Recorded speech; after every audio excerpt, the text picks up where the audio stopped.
welcome to Live at 5 on Friday, September the 23rd. It's Friday? It's Friday! It's Friday! It's Friday, How exciting.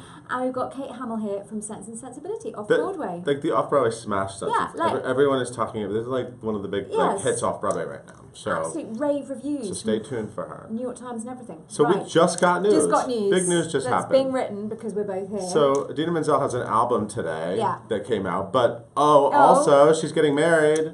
She just tweeted it. Yeah, just tweeted it. Now, I'm assuming she's engaged to Aaron Lohr. We're assuming. Because that's the last person that we knew she was dating. She's not that public about. And they bought a house together in LA, didn't they? Yeah. Aaron Lohr was in See What I Want to See, one of my favorite off-Broadway musicals, with her years ago. And they were friends, and now they're a couple, and now I think they're engaged. So if it's you, Aaron, congratulations, and Idina, we're super excited. Super excited. An album, a new engagement ring. Amazing. Good stuff. Just what a day for her. Okay, this was big news this morning. Michael Grandage, who won a Tony for Red, for directing Red, and who also directed a little show revival called Evita. Oh, right, yes. He has now boarded the Frozen stage adaptation and will direct that.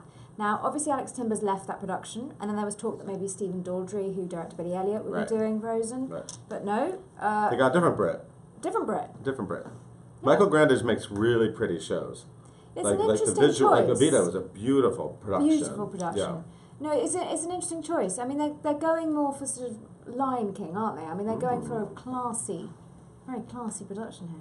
Yeah, we'll see. We're looking forward to it. We're super excited to see. We assume it's still going to be in Denver. So is it still happening next summer? Is it like next summer? Well, I spoke to Disney, who had no comment. Out of town. So, but apparently it was...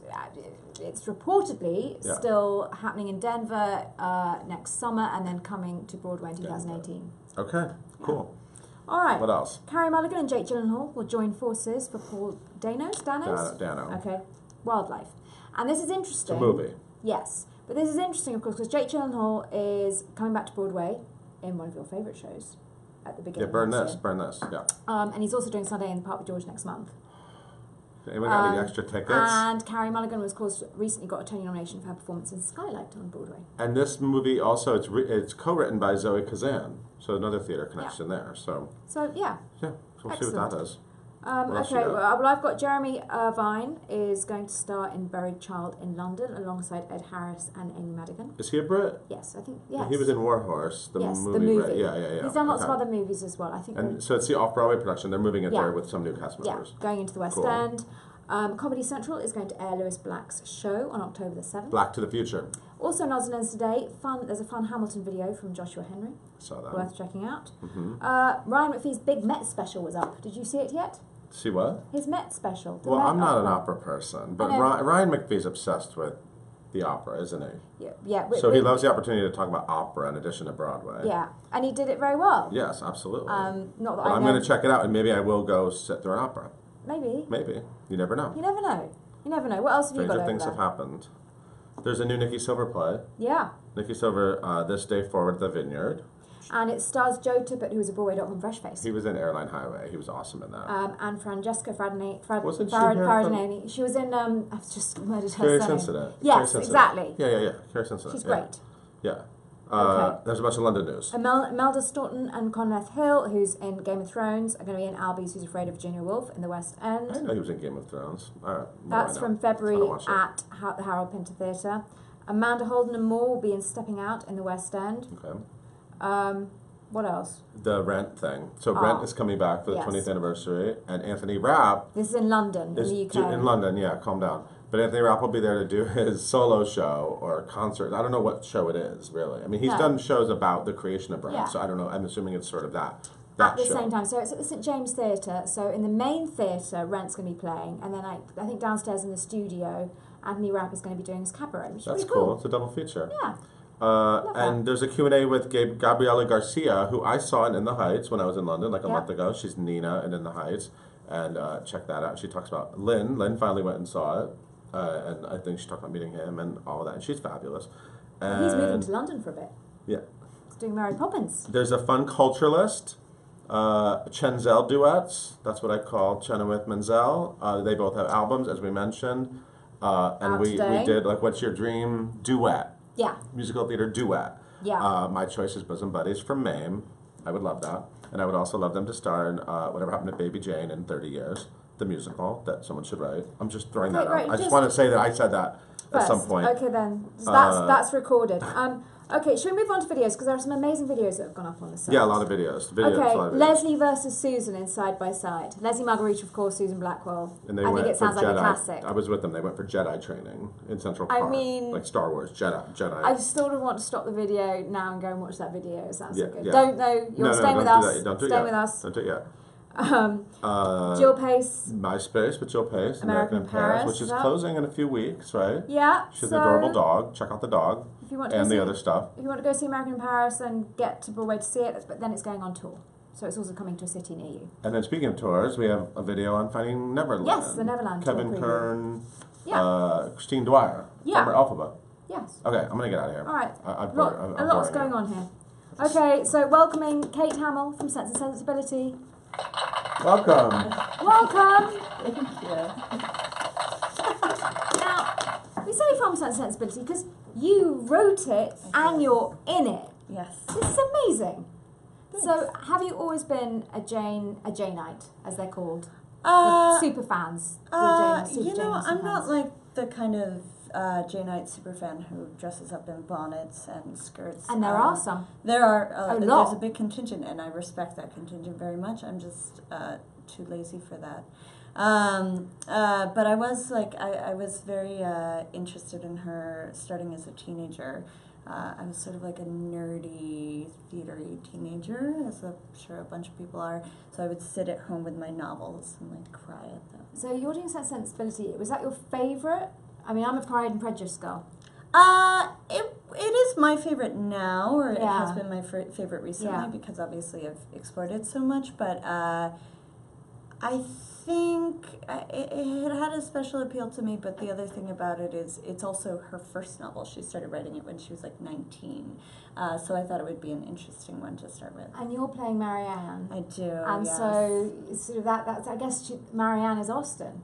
She's the younger sister, maybe. You know, like scholars differ on it. They tend to think that maybe she's the more practical Eleanor. I think that Jane was Marianne because Marianne is super emotional and also capable of being quite mean. And if you read Jane Austen's letters, she's really mean in like a fun, catty way. She would have been really fun to sit next to at parties.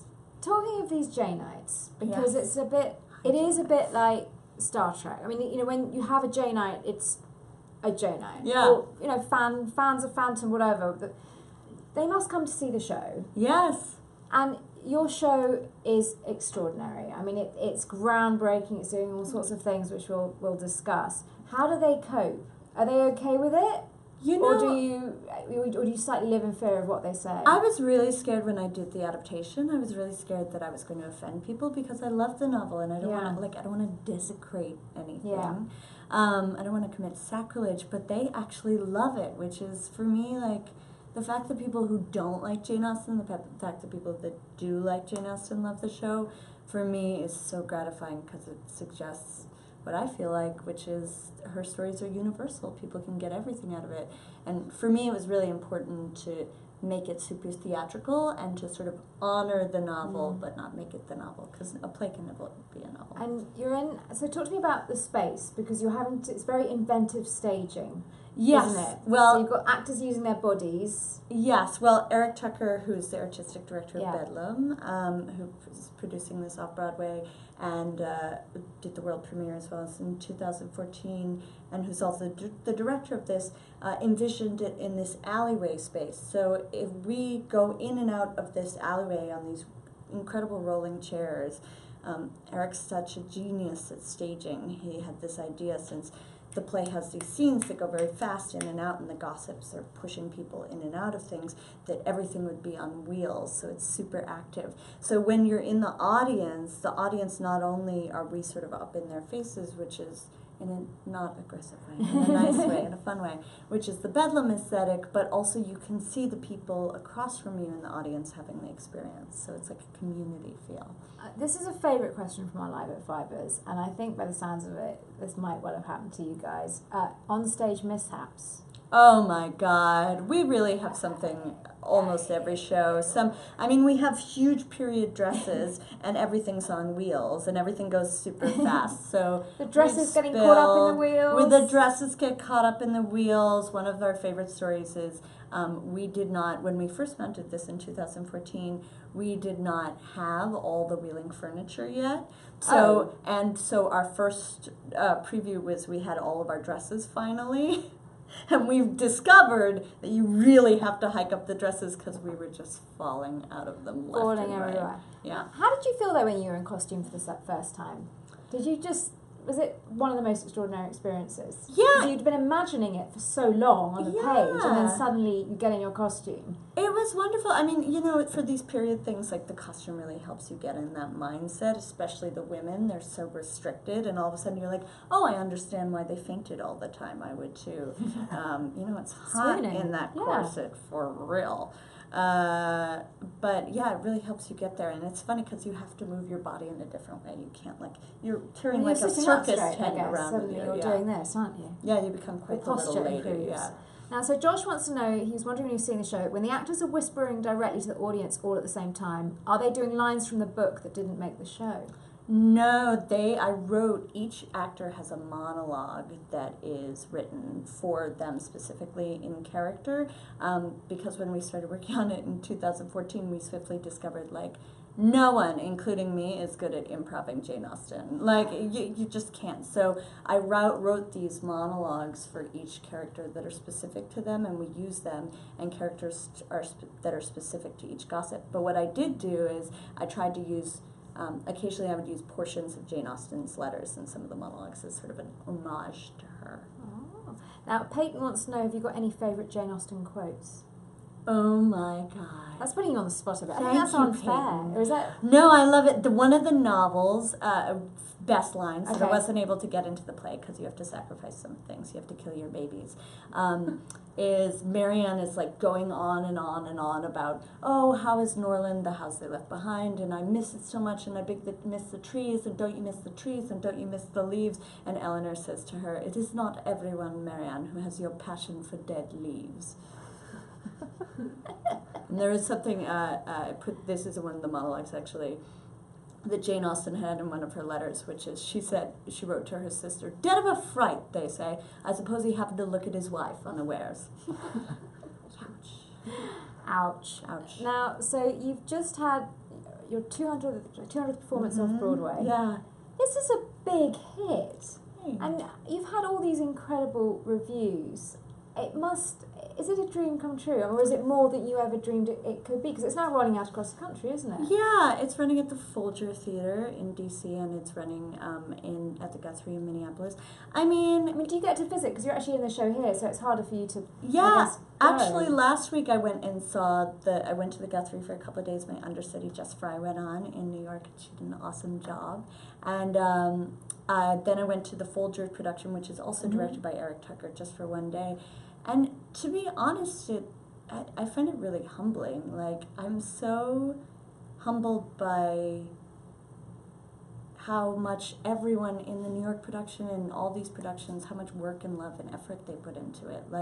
It really is more than I ever imagined when I was all alone in my, room typing up, and I'm just really grateful to everyone involved. It's a very solitary experience writing, isn't it? I've written books, and you go nuts. You've also got another one now, Vanity Fair. Vanity Fair is coming up. Which must be very exciting. Yeah. Are you going to be in that one? I am. It looks like I am. And Eric Tucker's also directing that. It's premiering at the Pearl in March. Okay. So that's coming up. And so you need to get yourselves to see you then off Broadway at Judson. Yes, it is there's closing for sure. November 20th. November 20th. Sensibility, and we have been running since January. So really, there's no more excuse. If you go to bedlam.org, you can get tickets. Yeah. And should definitely be buying tickets. So then you've got Vanity Fair coming up. Mm-hmm. So excited for that? Nervous? I am. Is it nervous? It's coming at the difficult second album. That's what always people say, isn't it, in the music industry? Well, yeah. The Vanity Fair is very different. It's much, much darker and much more sardonic thing. So I'm always a little nervous, but I'm excited for people to come and sort of get their expectations flipped on their heads. Which is exactly what you've been doing with Sense and Sensibility. Caitlin, who's seen it and loved it, described it as not your grandmother's version. No. And I think both Eric and I and everyone involved really wanted to make it not like just porcelain teacups and politeness, to make it really fun and exciting and unexpected and grounded in like sweaty, dirty, funny reality. Now, one of my favourite things to do at Live at 5, when someone's coming on, is if they've got a resume up, to look at their special skills. Oh no. Because it's always amazing. Like, there's always something random in there. Stage combat certified. This sounds amazing. I didn't realise you could get stage combat certified. I was in college, yes. I took we got like a... You're doing Austen. That seems a bit wasted. You should be doing Shakespeare. Those wonderful all-female productions when you have a proper sword fight. We had a whole... The guy came in and we took a test and we got certified throwing each other around and fake slapping each other. I love that. Absolutely love that. Now, I always like to bring it back to the show. What do you hope audiences take away with them from Sense and Sensibility? From your stunning reincarnation of it?